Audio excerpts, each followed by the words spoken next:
the only Leeds Bros show.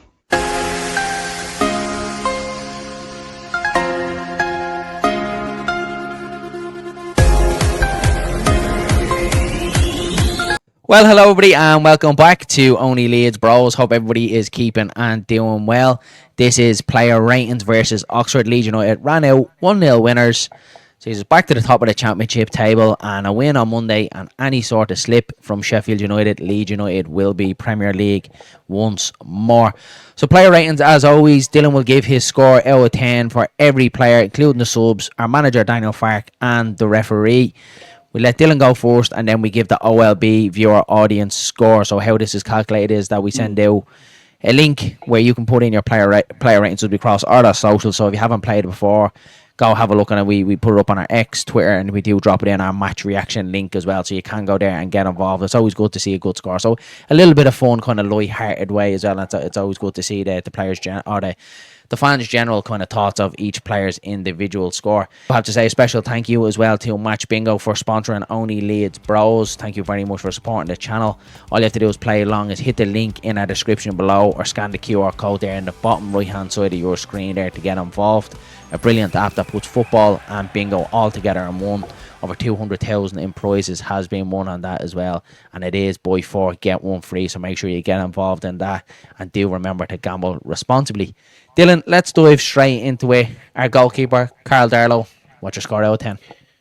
Yeah, he made a great save, if I'm not mistaken, in the first half. I think it was kind of low, and it was down to the left-hand side. It took him a minute to get down, but he got down and he made a great save at it. The distribution was very good. His passing, the kicking wasn't completely at it, a bit nervy. But other than that, I'm going to go with a 7. 7, yeah. So the OLB viewers' score was 7 as well, Dylan. So bang on the button as well. You're right on the money there. I do have to say, over 64 you guys did vote on this as well. So fair play to you for that. That's really, really good numbers. It's grown. Bogle, the best right back in the league. How do you think he got on? The Cafu, as you like to call him, the main man. Yeah, phenomenal, Darren. I think he's just been completely at it. Just glides past players like nothing, brushes them off, cuts in, stays wide, always link up. I think he's phenomenal. I really do. I love Jaden Bogle. Someone I trust an awful lot at that right back position. I'm going to go with an 8 for Jaden Bogle. An 8 for Jaden Bogle. So the viewers went with an 8.5 for Jaden Bogle, Dylan. So a little bit more. So in and around the same, but a little bit more from the OLB audience. Let's go then. The man on the other side. We'll go with Junior Firpo.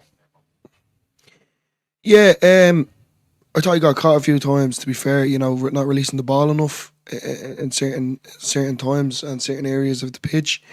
Wasn't the normal Firpo you like to see getting up and down the left-hand side. He did do occasional things, trying to put the ball across the box, deflect going out for a corner. So he done his job to a certain degree. I just thought he held onto the ball a bit too much. But overall, he done all right. So I'm going to go with a 6 for Firpo. And the viewer score was a 6.5 for Junior Firpo with that one. Let's go then, Dylan, for my man of the match anyway, Joe Rodon. Yeah, I have to agree there and same as well. I think he's just been phenomenal, more or less the whole season. Except from the start, he was a bit bumpy. Just demanding his area, just solid brick wall, as everyone calls it, the Welsh wall. And then just, as you could see it in his expressions, he was just lifting the team up, roaring like a lunatic. That's what you want to see, especially for a player with Leeds United. So Darren, I think it's the first time this year in player ratings, so I'm going to go with a 10 out of 10 for Joe Rodon. 10 out of 10. Yeah. Nice. So the OLB audience, just a little bit behind you, Dylan, they went with a 9.5 for Joe Rodon as well. So yeah, he was sensational, really, really good, and probably the highest score we've had since we started these player ratings. I think we've only done about 7 or 8 of them. We haven't done it completely through the season, but that's definitely the highest score we've had. Ethan Ampadu then, Dylan, his Welsh partner alongside him. Yeah, the captain, Ampadu, he does his job. I think he's better in the centre half position personally than the midfield. He's solid as well. Just that Welsh triangle between Darlow, Rodon and Ampadu is phenomenal. He slowed the ball down an awful lot yesterday, but for the good reasons, not for the wrong. Always looking to make a pass, defensively good. Just want to see him kind of maybe getting the ball a bit more forward in the sense of, he's good at giving long balls. But yeah, other than that, I think he just done his job. So the captain of the man, I'm just going to give him an 8 out of 10. 8 out of 10. So the viewer score, they went with a 7 for Ethan Ampadu, so they're a little bit harsher than you, so 7 for Ampadu. Let's move on then into midfield then. We had a starting midfield of Tanaka and Gruev. We'll go with Gruev first, Dylan. I think he was better in the first half than opposed to the second half. I think, he kind of goes under the radar for the good, not for the bad. His running is mad. When you look at him run, it doesn't even look like he's running, it looks like he's jogging. But he done his job. He covered a lot of ground, especially in the middle of the park. He wasn't very, he moved the ball a good bit. And that link-up play between him and Tanaka is starting to come together a little bit. The chemistry's starting to grow. So, Gruev, he didn't do anything wrong, didn't do anything majorly critical. Free kick, you'd say, was a bit... He could have put a bit more power. That's what I think of Gruev yesterday. It's the poor free kick, and then he legged it back and then smashed it and got a yellow card. Yeah. I remember from him. Could have maybe buried that a bit more power on it. But look, you win some, you lose some. Yeah, I'm going to go with a 7.5. 7.5. 7.5 for Ilia Gruv. So the OLB audience real critical on Gruev. There was a 6. So the average score of 6 for Ilia Gruv. So yeah. Moving on then to Tanaka then, Dylan. How do you think he did? Definitely in the first half wasn't great. I think he lost the ball once or twice. He definitely lost the ball once or twice anyway. Maybe I'm just being a bit harsh on him, but it's just something that you never see Tanaka doing. He was turning in an awful lot, just not releasing the ball in enough time. I think I screamed at the telly once or twice. But he was always looking to create something. Very unlucky with a shot. Off the post would have been an absolute screamer of a goal. But yeah, that's what you get with Tanaka. I think he's kind of steady. He does his job. As I said, he might lose the ball once or twice. But I'm going to go with an 8.5 out of 10. 8.5. So the OLB average score was an 8 on the button for El Tanaka as well. So we're very similar with the scores tonight. And remember, guys, Dylan does not know the OLB audience score. He does go in blind. Only I know them. So yeah, we do the link and we know the score. So Dylan's going in blind with this one. Let's move on then, Dylan. Manor Solomon. Yeah, phenomenal again. Especially going back to Preston, the goal and the assist. He obviously brought that into going into Oxford. Not an easy goal to score.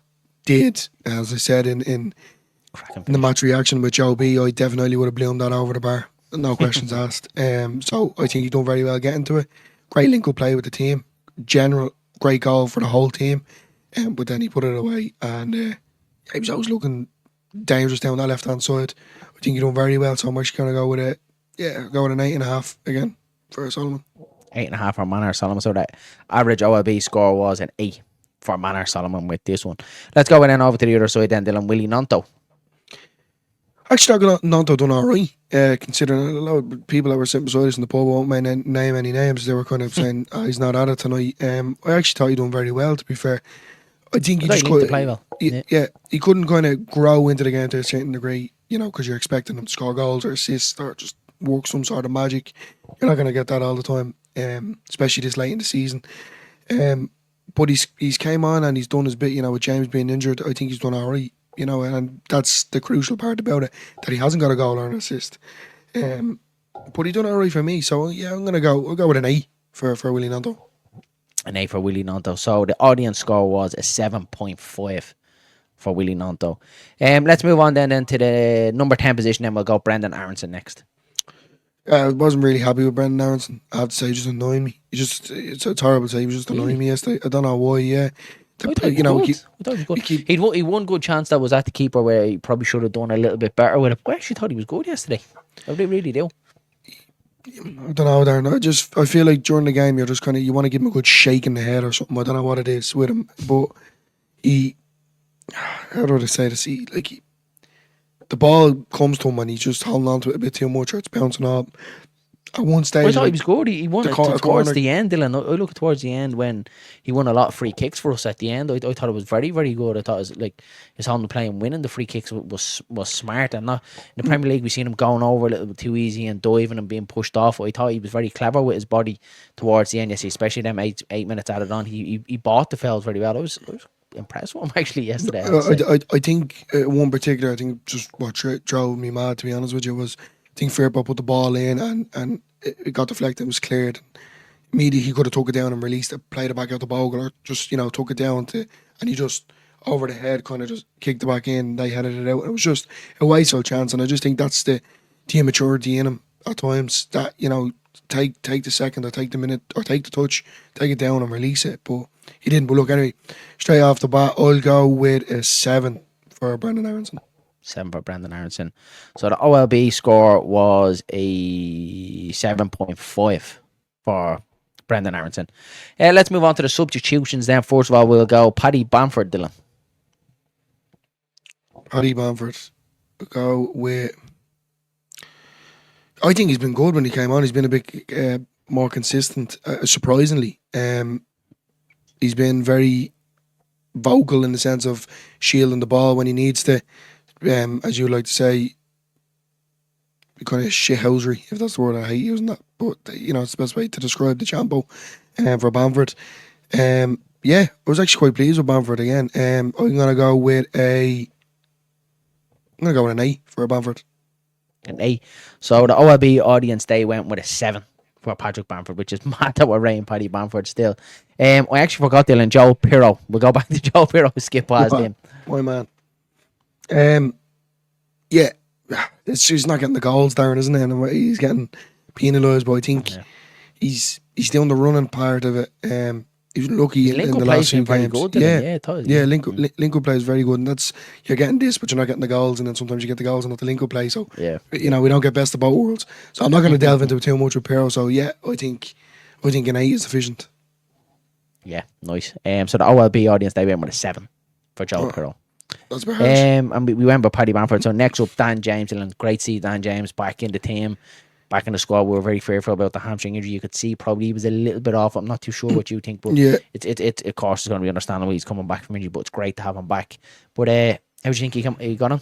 Yeah, look, coming back from the injury, you're going to lose that bit of sharpness. He had the ball over on the right hand side, and he was looking to beat his man, and he just more or less touched off it and rolled out for a goal kick.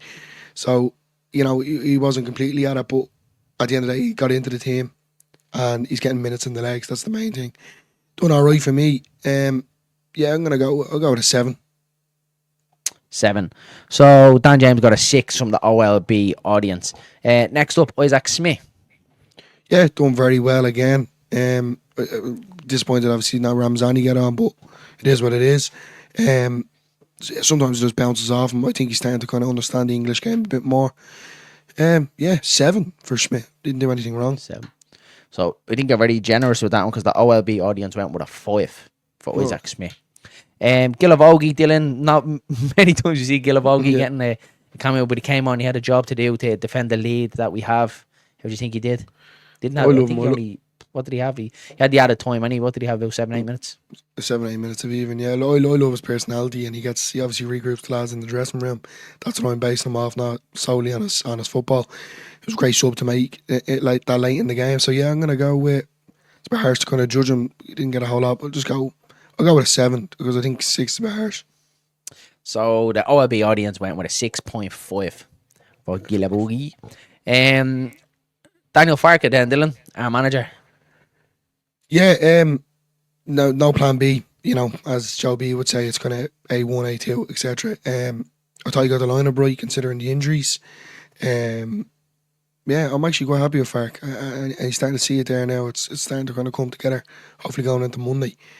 Yeah, quite pleased with him, Darren. To be fair, I'm going to go with an A for Farke. An A for Farke. So the OLB audience went with a 7 for Daniel Farke. So on the button there, 7.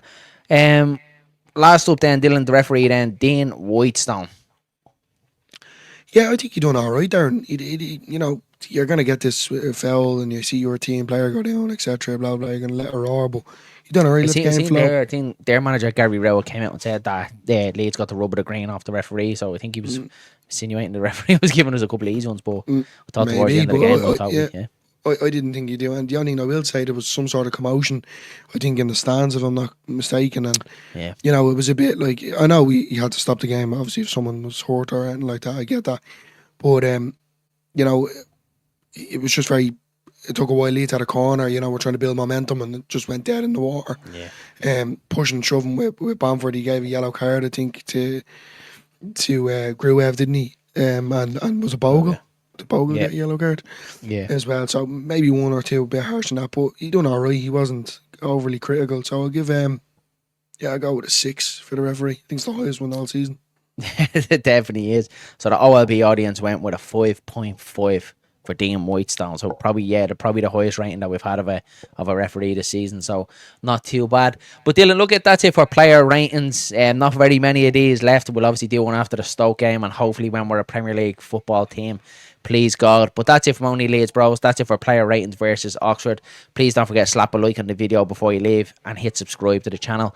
We will be back on Sunday night live as well for a match build up ahead of Stoke City, so make sure you pop in for that one as well. And again, thanks very much to Match Bingo for sponsoring Only Leeds Bros. So we chat you all again soon. Mind yourselves and mind each other. Let's go.